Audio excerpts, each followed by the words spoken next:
Friends, इसके previous episodes में हमने डेटा साइंस के वेरियस एरियाज के बारे में डिस्कशन किया था।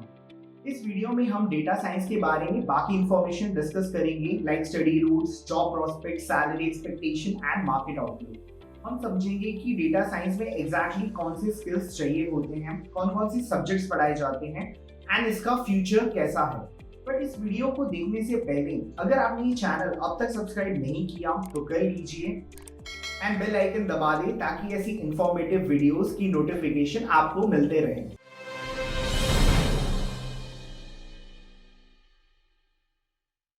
सबसे पहले स्टडी रूट्स की बात करते हैं। तो इसमें आप अपनी ग्रेजुएशन या पोस्ट ग्रेजुएशन के बाद बिग डेटा रिलेटेड कोर्सेज में स्पेशलाइजेशन कर सकते हैं, जिसमें काफी सारे फील्ड्स हैं जो हम आगे डिस्कस करेंगे। तो बेसिकली इसमें थोड़ा बहुत प्रोग्रामिंग भी इन्वॉल्व है। So before entry into this field आपको इसके वेरियस सब्जेक्ट्स के बारे में एक ओवरव्यू पता होना चाहिए। तो let me give an overview of this certification program. तो जनरली इसमें 5 से 6 मेजर स्पेशलाइजेशंस हैं जिसमें आप एक्सपर्ट्स बन सकते हैं। Like the first one is data engineering. इसमें हेडॉप, एचबेस, एसक्यूब, हाइव, फ्लूम जैसे सॉफ्टवेयर्स के बारे में बताया जाता है। सेकेंड इज बिजनेस इंटेलिजेंस, जिसमें power BI, Python, my SQL, tableau वगैरह में चर्चा होती है। Third is business analytics. चौथा फील्ड है डीप लर्निंग।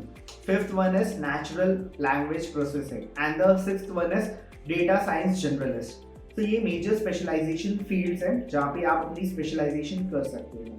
तो जो मेजर सब्जेक्ट्स पढ़ाए जाते हैं these are introduction to Python, SQL, tree models, model selections and general machine learning techniques, advanced regression, visualization using Tableau, time series analysis, bagging and boosting.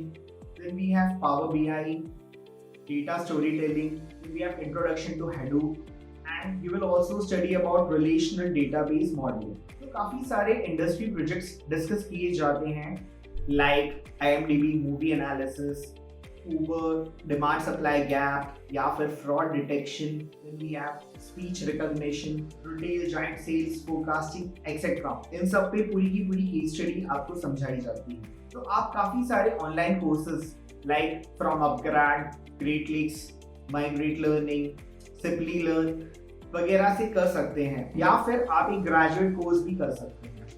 अगर मैं job से salary की बात करूं तो बहुत सारी कंपनीज हैं जो डेटा साइंटिस्ट, डेटा एनालिस्ट या डेटा इंजीनियर्स को हायर करते हैं। तो basically all e commerce companies, IT companies, retail companies, established startups, banks and credit card companies and many more in data scientist को हायर करते हैं। तो अगर मैं सैलरी की बात करूं तो स्टार्टिंग सैलरी फॉर ग्रेजुएट्स है अराउंड 3.5 से 5 लाख पर एनम।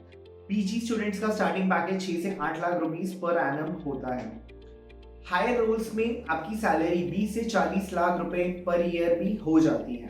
तो now the question is who should opt for data science. तो first is you should have the love for data, numbers and patterns. कुछ लोग ऐसे होते हैं जो काफी एक्स्ट्रा ऑर्डिनरी होते हैं in finding patterns, doing analytics, so they should definitely opt for this field. Then वो लोग who have the ability to think out of the box, इसी बेसिस पे ही तो आप कंपनी को एक पाथ फॉरवर्ड आइडिया दे सकते हो बाय एनालाइजिंग द डेटा कि आगे उन्हें अपनी कैसी स्ट्रैटेजी अप्लाई करनी चाहिए। तो रिसेंटली राजकुमार राव की एक मूवी आई थी हम दो हमारे लोग। उसमें राजकुमार राव ने एक एप्लीकेशन बनाया होता है जादूगर। उसमें कस्टमर इंटरेक्शन धीरे धीरे कम हो जाता है as interpreted by the data. So then Rajkumar Rao, he pitches the idea to introduce family moments and he pivoted the whole model. So it is the data जो आपको एक upward या downward trend बताता है जिसके according आप अपनी strategy accordingly act कर सकते हैं। तो अगर मैं मार्केट आउटलुक की बात करूं तो ग्लोबल डेटा साइंस का market size is expected to grow from $38 billion to $150 billion in next 5 years at a CAGR of 30%. So there is a huge demand to extract in-depth insights from the growing volume of data. So काफी सारी segments हैं इस platform में. Like we have services like managed services या professional services. We have training and consulting platforms. Then we have integration and deployments. Then we have support and maintenance.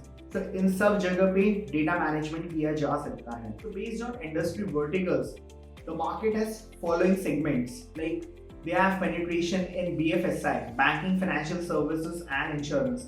Then ये telecom IT maybe है, retail, e-commerce, healthcare and life science, manufacturing, energy and utilities, media, entertainment, transportation and logistics, government and other areas like travel, hospitality, education.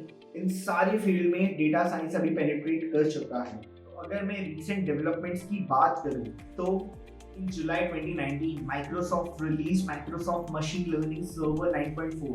So this platform provides Python function libraries and R for machine learning. Similarly, in August 2019, IBM also announced IBM Data Science and Business Analytics platform, which will include IBM Decision Optimization for private cloud and other servers. इसके अलावा Google also launched an AI platform. So this platform will make the development of machine learning projects much easier. It has an integrated tool chain that would assist in building and running the machine learning application. So with this launch, Google AI's technologies such as TensorFlow, extended TensorFlow and Tensor Processing Units, it would be easily accessible.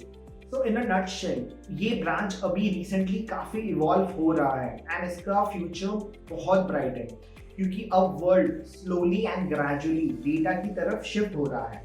So now data is the new currency. So बहुत bright future है in data science and analytics. I hope आपको ये video informative लगी होगी। So kindly subscribe this channel and इस video को like कर दीजिए जिससे YouTube एल्गोरिथम इस वीडियो को और लोगों तक पुश करेगा। हमारे चैनल का यही पर्पस है to create awareness for careers and if you support my channel तो इस वीडियो को और लोगों से के साथ शेयर कीजिए। धन्यवाद।